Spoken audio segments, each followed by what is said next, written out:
Okay, so this critique is for the novel concept 30 Things Map we made. It's a contemporary story, three friends, a journey of freedom, finding purpose through 30 experiences. Aims for emotional, lyrical. Yeah. And that premise, it really grabs you, this shared search for purpose, doing it through specific experiences. It definitely taps into that whole romanticize your life thing people are talking about. It does. But let's maybe jump straight into the first big challenge here, structurally speaking. Right. The structure, it leans heavily on counting, doesn't it? That list of 30 things. And while, that's engaging for a reader, it promises focus, there's a risk. A big risk. It could just map the novel out like a sequence. Event 1, Event 2, Event 3. Instead of following like an emotional rhythm. Exactly. The core structural problem is that it might just end up chronicling things. That fatal narrative mistake, came, saw, moved on. Right. If the writer just treats these 30 things like a checklist, prioritizing the itinerary over the character's inner turmoil. Then it starts feeling like a travel book. Precisely. Not the drama it wants to be. And that just kills the tension, the reader's investment. Which is a shame because the goal seems clear. The journey is meant to be metaphorical, right? Reflecting their state of mind, not just where they went. Absolutely. So our suggestion for improvement really boils down to this. Enforce a strict dramatic function for every single item on that list. Every single one? Every single one. The writer has to make sure each of those 30 experiences is explicitly a catalyst. A catalyst for? For internal conflict, or personal transformation, or at the very least, undeniable plot advancement. Okay. The rule, kind of the ironclad rule here, has to be any scene must fundamentally change something or add something significant to the character's internal world. So let's make that concrete. We need examples, right? Moving away from just describing the thing. Okay, yeah. So say one of the 30 things is inspired by that idea to savor a glass of wine. The scene can't just be about, oh, the wine tastes nice, lovely view. No description of the tannins. No, it shouldn't be about the grape or the vintage. It'd have to be about the internal fallout of that moment. Okay, like what? Well, maybe that glass of wine unlocks a really uncomfortable memory. Or maybe it leads to a brief, sort of dangerous moment of honesty between two friends. Oh, something they maybe regret immediately after? Exactly. It has to lead somewhere, maybe to a revelation about, the messy beauty of growing up, as the outline hints. Okay, I see. And if it's a setting, like say they're looking at some magnificent architecture. Same principle. Don't just describe the building like a tour guide. Focus on the character's attitude towards that view. How does it make them feel? What does it make them think? Right. Turn the experience into a demonstration of the hero's loss, perhaps. Or maybe it makes them reconsider their whole future. Something has to shift inside them because of that view. That's how you make the geography secondary to the drama. That's it. We need to move beyond what we sometimes call the organizational particulars. Meaning? Meaning, if the scene's in a bakery, the drama isn't they successfully bought bread. Right. The drama is maybe the smell of the yeast reminds one friend of the small town they desperately wanted to escape. Ah, so it fractures that feeling of freedom they thought they had. Exactly. It complicates things internally, that shift, focusing on the internal catalyst rather than just the external event. That brings us straight to the prose itself, doesn't it? The style. It does. The material is aiming for soul-stirring moments rooted in this very current desire to romanticize your life. Which sounds great, but there's a huge potential pitfall there. A massive one. Yeah. While that intention, crafting soul-stirring moments, is great, the execution has to actively fight cliché. And fight that kind of superficiality you often see in like aspirational Instagram posts or self-help blogs. Yes. Otherwise, the book just feels disposable, fleeting. So the weakness here is if the writer leans too hard on generic list items. Things that sound like they came from a listicle, like take a detox bath, do your makeup, dress up for no reason. Then the prose could end up feeling less like unique, deep fiction. And more like just, a reiteration of that list. Like you said, BuzzFeed style almost. Yeah. It needs to prove its literary value, not just hand out easy, accessible self-care tips. It has to resist becoming a manual for game-changing tips. Exactly. So the way to beat this? Rigorous observation. Specificity. Okay. Our suggestion is to leverage really sharp, really specific sensory detail and authentic observation. Editors sometimes call it getting the gist of the minutia. The little things. The little things that make it real.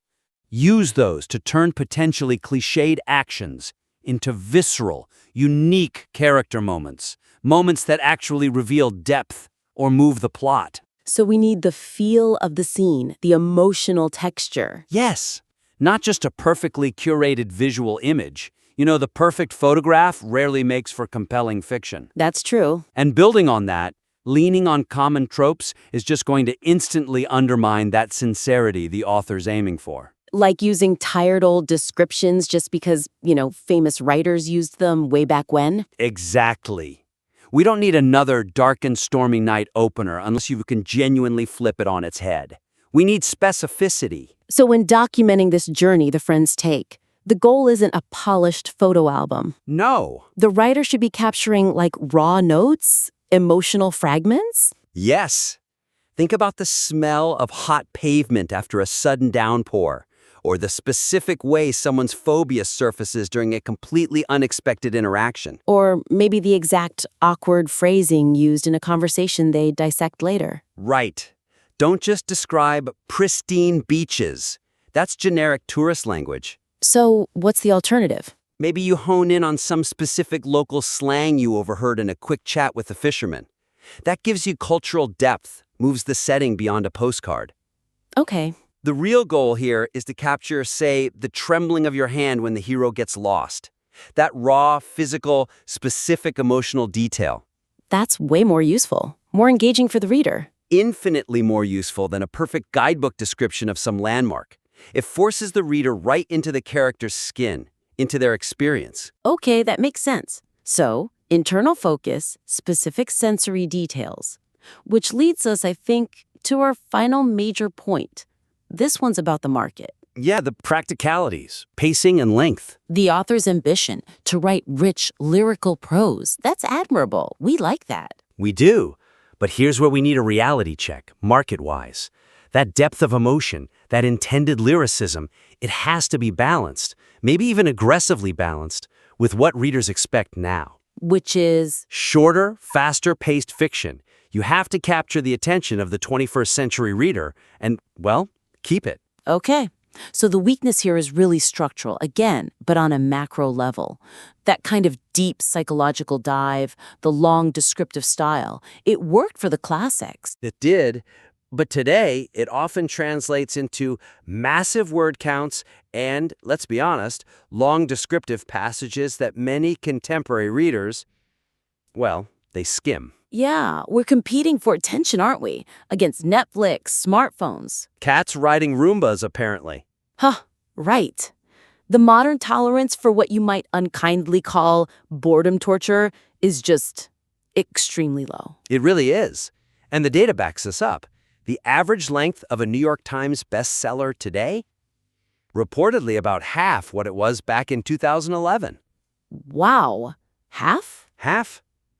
Readers are voting with their wallets and their time for efficiency.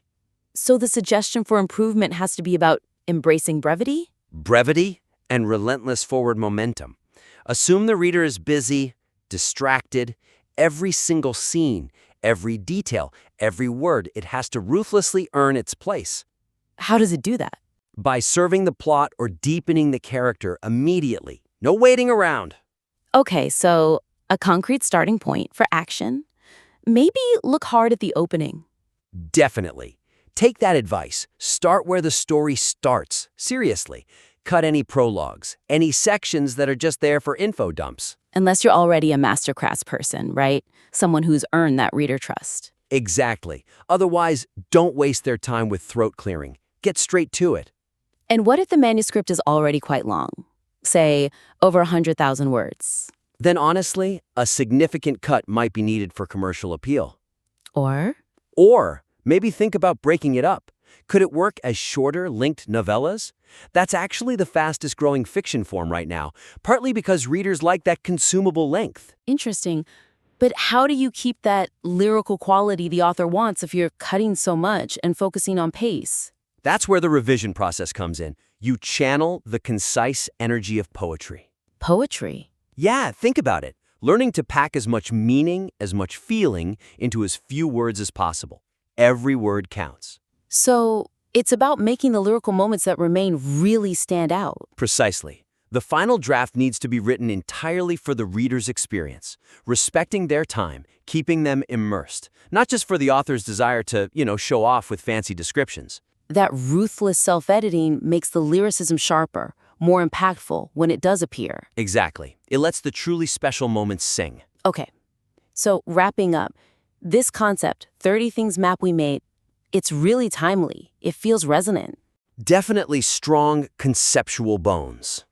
So the actionable steps we discussed. First, shift that 30 things list from being just a checklist. Make it a dramatic framework.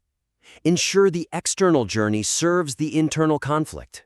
Geography is secondary. Second, deepen that whole romanticizing life theme. Don't just state it. Show it. Use unique, sharp, sensory details. Elevate those moments beyond potential self-help cliches. Make them visceral. And third, be quite aggressive with editing for pacing and length. Yeah, channel that concise energy. Maybe think like a poet in revision to meet what 21st century readers expect and need. Ruthless focus on forward momentum. The core elements are all there: freedom, friendship, finding purpose. They're really strong. They absolutely are. Implementing these structural and focusing suggestions, we think will really significantly improve how robustly the novel holds up. Commercially and, frankly, artistically, too. We're genuinely excited about this premise. It has a lot of potential. So once you've had a chance to work through these ideas, integrate them. Send the next draft back to us. We'd be really interested to see where it goes and give it another critique.